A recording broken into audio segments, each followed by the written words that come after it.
Salut à tous et à toutes, on se retrouve pour une nouvelle vidéo. Encore une vidéo sur la tactique. Je vais te montrer encore une partie où tu verras que la tactique, elle est primordiale. Franchement, c'est n'importe quoi jusqu'à la fin de la partie, tu verras. Je vais vraiment te montrer cette partie.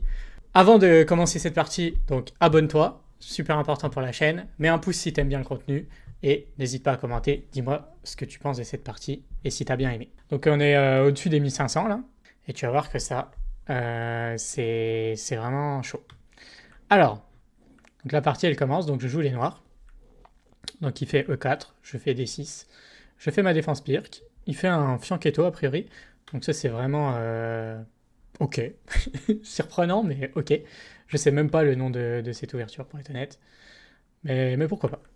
Je développe mon cavalier, il consolide son centre, je décide de continuer mes coups, je développe mon fou en fianchetto, il essaie de sortir son fou, donc là juste un petit point sur l'ouverture rapidement. Je pense qu'il s'est un peu coincé son fou tout seul et il a joué sûrement D3 trop vite, mais tu verras que ça n'a pas autant d'incidence que ça à ce niveau-là, bien sûr. Je fais petit roc, il sort son cavalier, donc là c'est toujours plus ou moins égal, que j'ai un micro avantage, ok, sûrement à cause de son fou d'ailleurs, blanc qui est un petit peu bloqué. Je joue E5, je vais au centre, il fait petit roc, je développe mon cavalier, et là il décide de pousser. Alors là je trouve ça un peu bizarre, mais je vois pas comment je peux exploiter ça. En fait j'ai l'impression que ces pions sont un peu peut-être plus affaiblis ou quoi, je sais pas. Je pense qu'il a joué ce coup-là pour m'empêcher mon cavalier d'arriver sur des cases un peu plus gênantes pour lui. Enfin c'est peut-être pas si faible que ça en fait pour lui quoi, donc pourquoi pas. Je décide de développer encore mes pièces. Donc là, j'hésitais à mettre mon fou là, bref. C'est pas très important. C'est pas ce que je vais te montrer principalement dans cette game. Il attaque avec son pion. Ok, pourquoi pas. Donc là, ça crée un pion faible assez plutôt faible ici. Donc j'aurais pu par exemple jouer cavalier là pour commencer à attaquer son pion. Mais j'ai calculé que s'il poussait, j'étais obligé de revenir et peut-être qu'il allait repousser. Bon, c'est pas... Je peux pas l'exploiter tout de suite, je pense. Il continue de pousser son pion, ok. Je pousse mon pion pour défendre, pour le bloquer. Il développe son cavalier. Donc là, on est au 11e coup, tu vois, il n'y a pas grand-chose qui se passe, quoi. On essaie de placer nos pièces et tout. Donc encore une fois, c'est pas dans l'ouverture que ça se décide la partie. Donc là, on va commencer à rentrer dans le milieu de jeu tranquillement. Je développe ma dame. Il pousse au centre, ok. Et là, je vais faire une grosse erreur tactique. Je vais pousser mon pion. Alors, j'ai trop été focus sur l'attaque, en fait. Et je me suis dit que peut-être qu'il allait débarquer là ou quoi. Et en fait, j'en ai oublié la fourchette ici. Et c'est un joueur qui ça commence à jouer vraiment bien. Donc à 1500, bien sûr que là, il va me mettre la fourchette. Donc déjà, une erreur tactique. Assez grosse. Ok, donc ça pourrait s'arrêter là. Je pense que là, si par exemple je joue, j'espère que tu sais comme... bah là, vu que j'ai atteint 1500 Elo, c'est un peu le premier palier.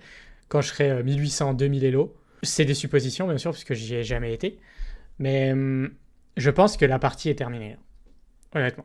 Mais on verra. Bon, on verra quand on y sera. Donc là, je me dis, ah merde. En fait, j'ai joué beaucoup trop vite mon coup. J'ai été focus sur l'attaque. J'ai pris une tactique terminée, quoi. Mais je décide de quand même continuer à jouer. Parce qu'en fait, ma réflexion, c'est que si je me prends une tactique comme ça veut dire que je peux la mettre à mon adversaire. C'est-à-dire que mon adversaire, vu qu'on est à peu près, on est du même niveau, il peut faire aussi une erreur comme ça. Donc ça veut dire que c'est pas perdu.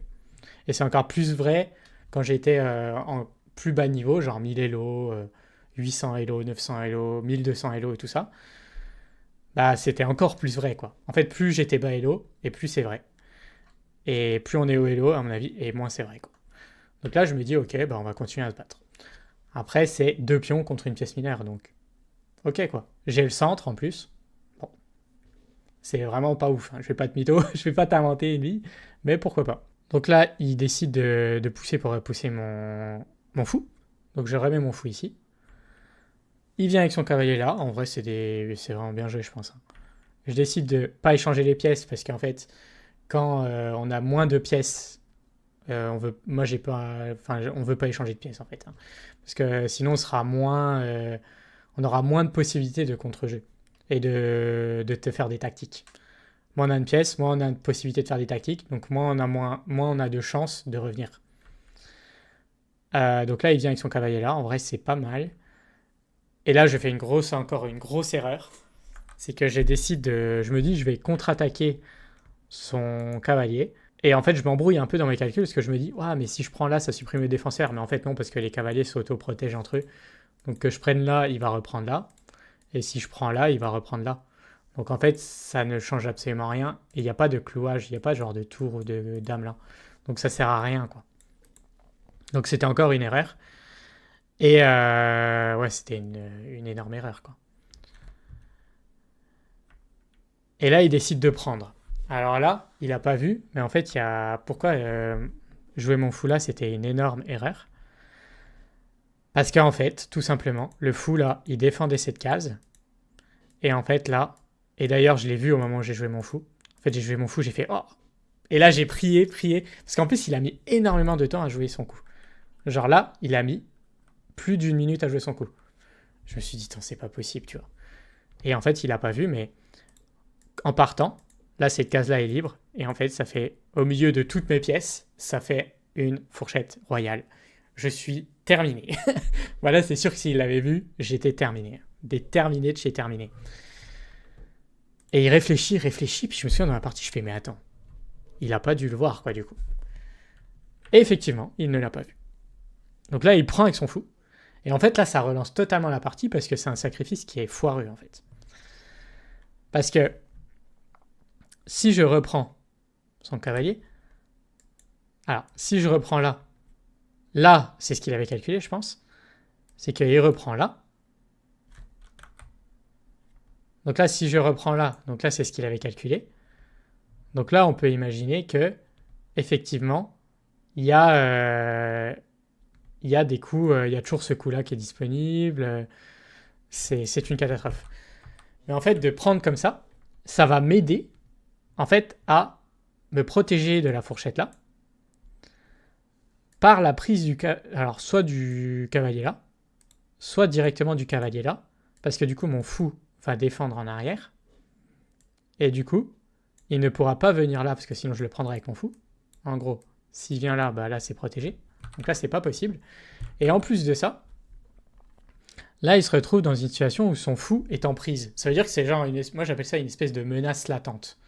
C'est-à-dire que si j'arrive à faire des échecs ou j'arrive à lui prendre des pièces et tout ça, je vais finir par lui prendre en fait, par lui prendre sa pièce mineure et du coup récupérer mon désavantage que j'avais quand je me suis pris la fourchette là. Donc en fait, quand il sacrifie comme ça, je comprends assez vite qu'en fait il me redonne l'avantage, d'où l'importance de ne pas abandonner tout de suite, quoi. Sauf si on perd sa dame ou une connerie comme ça, mais il faut jamais abandonner trop, quoi. Parce que les erreurs qu'on fait, l'adversaire peut les faire aussi vu qu'il est du même niveau. Donc là, la partie, c'est que je décide de prendre là. Et lui, il décide de reprendre avec son cavalier. Et là, ça annule toute menace de fourchette, en fait, vu qu'il n'a plus de cavalier ici. Je peux reprendre. Il reprend. Donc là, il fallait un petit peu calculer. C'est que j'avais calculé avant, mais ok. C'est qu'en fait, en arrivant là, il n'y a pas d'échec et mat ici. Parce que mon fou protège en fait en arrière. Donc il n'y a jamais d'échec et mat dans ce cas-là. Et il n'y a pas d'échec et mat ici non plus parce que c'est double protégé. Genre comme ça, puis comme ça. Mais là, de toute façon, tout est protégé. Et aussi, quand il y a des attaques comme ça, en fait, moi, ce que je me demande maintenant, c'est combien il a de pièces à l'attaque. Donc là, il a une pièce, deux pièces. Donc il a l'équivalent de 13 points à l'attaque. Moi, j'ai ça, ça et ça qui peut revenir assez rapidement. Par exemple, si je joue mon pion comme ça, bah ma dame, elle va protéger comme ça. Donc en fait, ça va, quoi. Donc là, je décide de continuer à full protéger là. Donc c'était pas le meilleur coup, mais ok. Et ça verrouille un peu, ça verrouille la colonne là, un petit peu, ça protège là. Ça fait que mon fou, il est protégé avec mon pion. Parce que là, il était protégé qu'avec ma dame, donc c'est moins fort. Il attaque la dame en même temps. Donc du coup, ça veut dire que la dame, elle va potentiellement reculer et tout ça. Donc je trouve ça vraiment cool, quoi, vraiment intéressant. Donc là, il recule sa dame. Et là, pour moi, je fais une grosse erreur. Et c'est vraiment ça que je voulais te montrer. C'est qu'en fait, là, je déplace mon roi. Et en fait, mon idée, c'est de faire coulisser ma tour, ce que je vais faire d'ailleurs après. Mais en fait, le problème, c'est que je pense pas assez défensif, je pense beaucoup trop offensivement. C'est qu'en fait, en mettant mon roi là, je vais créer un signal faible en fait avec le fou, ce qui fait que ce pion-là va être cloué et il y aura un vis-à-vis en fait. Donc c'est vraiment, vraiment dangereux. Imaginons que je mets mon roi là, et là, je sais pas, enfin, on va voir la suite de la partie, quoi. Je vais te montrer. Donc là, je mets mon roi là, et là, tout de suite, il m'attaque mon pion. Et là, ça fait mal, quoi. Parce que je peux pas reprendre parce que c'est cloué. Donc comment je fais pour redéfendre, tu vois? C'est pas évident. Et même, imaginons qu'ils prennent... Donc là, il a pas repris, mais imaginons qu'ils prennent, je prends, ça fait que ce pion-là, il est giga faible. Après, il peut décaler ses tours, c'est trop dur. Donc en fait, ce qu'il faudrait que je m'entraîne là, c'est aussi la défense et les signaux avant de défendre en fait. En fait, je pense que les signaux, c'est plus intéressant de se protéger contre des signaux, parce qu'on a vu que les tactiques, c'est plein de signaux qui s'accumulent, et à la fin, fait une combinaison. Donc c'est important de se protéger des signaux. Donc là, je pense que jouer mon roi là était une énorme erreur à cause du vis-à-vis, parce que ça crée un méga signal faible. Je déplace ma tour, je l'attaque, il déplace sa dame, et là, je fais encore une erreur. Parce que s'il prend, je prends, enfin... Là, il fait pas le bon choix, mais... En fait, il y a un énorme problème, c'est que s'il prend ici, je suis obligé de reprendre. Enfin, je suis pas obligé, mais bon, t'auras compris. Et là, il peut jouer tout simplement F5, et là, ça menace mon fou. Donc je peux par exemple jouer fou là, mais là, il y a des gros problèmes. Là, il y a des maths qui arrivent et tout. On peut imaginer ça là. Si je viens là, il y a échec et mat là, par exemple. Donc là, si je peux venir là, il y a aussi échec et mat. Et si je viens ici, il y a échec comme ça. Enfin, ça va pas, quoi. Là, on sent que ça pue. Ça giga pue, donc ça ne va absolument pas. Il peut ramener ses pièces et tout, c'est mort. Donc, je ne peux pas jouer comme ça. Donc si je joue ça, je suis foutu, quoi, en fait. Et si je prends, bah, il peut prendre. Après, je reprends, mais il peut même jouer des coups de cavalier, pareil, tu vois, qui vont être très chiants, quoi. Il peut jouer ça, bon, il y a mat, t'as capté. C'est les mêmes scénarios, donc ça va pas. Donc en fait, c'est une énorme erreur. Mais là, il fait quand même une erreur, c'est qu'il reprend là. Et moi, je vais tenter la fourchette. En fait, il me laisse la fourchette. Et là, il va extrêmement bien jouer. Parce que moi, je pensais qu'il était quasi foutu, hein. Mais en fait, il y a roi ici. Je prends la dame. Il fait une contre-attaque. Donc en fait, il reprend pas mon cavalier. Donc ça, moi, je trouve ça vraiment... En fait, j'ai pas réfléchi à ça. C'est extrêmement bien joué de sa part. Franchement, je trouve ça super beau, quoi. Quand il me l'a mis, en fait, j'étais en mode surpris, tu vois. J'étais en mode, waouh. Faut penser à ne pas reprendre le cavalier pour contre-attaquer la dame avec un échec à la découverte. Tu vois, le fameux pattern. Si mon roi est là et ma tour est là, ça n'arrive pas, quoi. Tu vois le problème, quoi. Des alignements. Donc là, il faut penser à faire un échec à la découverte en en contre-attaquant la dame, en ne reprenant pas tout de suite le cavalier. Franchement, il est chaud, hein. Il est vraiment chaud en vrai. Donc là, il décide de me prendre ma dame, normal. Et là, je reviens en arrière et là, là c'est une énorme erreur, quoi. Donc il peut jouer cavalier là qui fait échec. Je déplace mon roi. Et là, il peut faire dame, en fait. Et je vais perdre la qualité. Je vais prendre, il va prendre. Je vais prendre. Et là, il ramène sa tour. Et là, je suis extrêmement mal. J'ai perdu la qualité, il a 2 tours. Il y a beaucoup de colonnes ouvertes. Donc là, tu vois, il y a eu beaucoup de tactiques dans cette partie.